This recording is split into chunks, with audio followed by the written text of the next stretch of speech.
Hey guys, what's going on? It's Anthony. Welcome back to another video. So today I'm bringing you guys a different type of vibe for the video. So today we're talking about the Switch's most anticipated games for July 2019. So I'm gonna try not to do this in like no particular order. I'm gonna just try to give this like off rip, like off the top. I'm not trying to be organized with this video. So if you guys see like one game in front of the other, there's really not no rankings, but these are games like you could say like I'm looking forward to playing. So first on my list would definitely be God Eater 3 for the Switch. I had totally forgot about this game, bruh. Like I was thinking about getting it back when it came out on PS4, but I got rid of it. But the thing I like about it releasing on the Switch though is that it's gonna be portable. So like you'll be able to take it like wherever you want to go. Like you don't have to just play it in TV mode. You could play it in handheld mode. But I'm also curious to see like what Bandai Namco added as far as like value for, you know, it being a Switch game too. Just like how Square Enix is doing with Dragon Quest 11, where like they're adding like new features, even though like it's an old game, like they're adding new features to make it a new experience for people who haven't played the game. So hopefully there's like some type of Switch exclusive like DLC for God Eater 3 Switch. But I'm definitely looking forward to playing that because it's a JRPG too.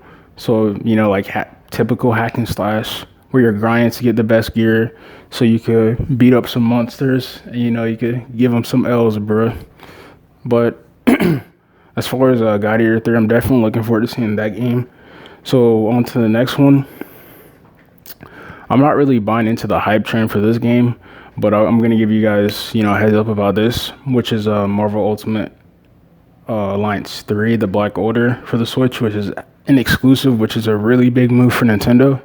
Still crazy, you know, they were able to pull that from Sony and Microsoft, but nonetheless, I think that's going to be a steal too for a lot of people. I've been reading like a lot of comments too, to where people are talking about they're gonna buy a Switch, you know, just because of Ultimate Alliance 3. So that's definitely gonna sell some Switches. It'll probably be in the millions for Marvel Ultimate Alliance 3. If I had to guess, I'd probably say around like 5 million copies sold. It might be more than that. But Switches are definitely going to move with that game coming up. The only reason why like I'm hesitant to buy it, and again, like I've mentioned it in previous videos, is because of like the camera, bro. Like for some reason, like not having free control and being able to lock on the enemy, like that crap really bothers me that, you know, they didn't add that in the game. But then again, I could be wrong and ignorant for that. Like they might have, you know, put that in the game, but from what the gameplay that they were showing, like the bosses that they were fighting, you know, they were off the screen and different types of stuff. So that's kind of a bit of a turnoff for me. But I might look into some more gameplay just to, you know, further get some more evidence about that. But Ultimate Alliance 3 has been talked about ever since it was announced in February. So I know a lot of people are excited for that game coming out not this month, but next month for July, my bad. But just seeing the hype around that, you know, seeing Thanos, seeing his children, you know, you're playing with Wolverine, Nightcrawler, Elsa Bloodstone, you know, Spider-Man, freaking Miles Morales. So Captain America, just like all these different characters that, you know, we're used to seeing in movies. Now we're actually able to play with them. So it's definitely going to be interesting to see how that game plays out.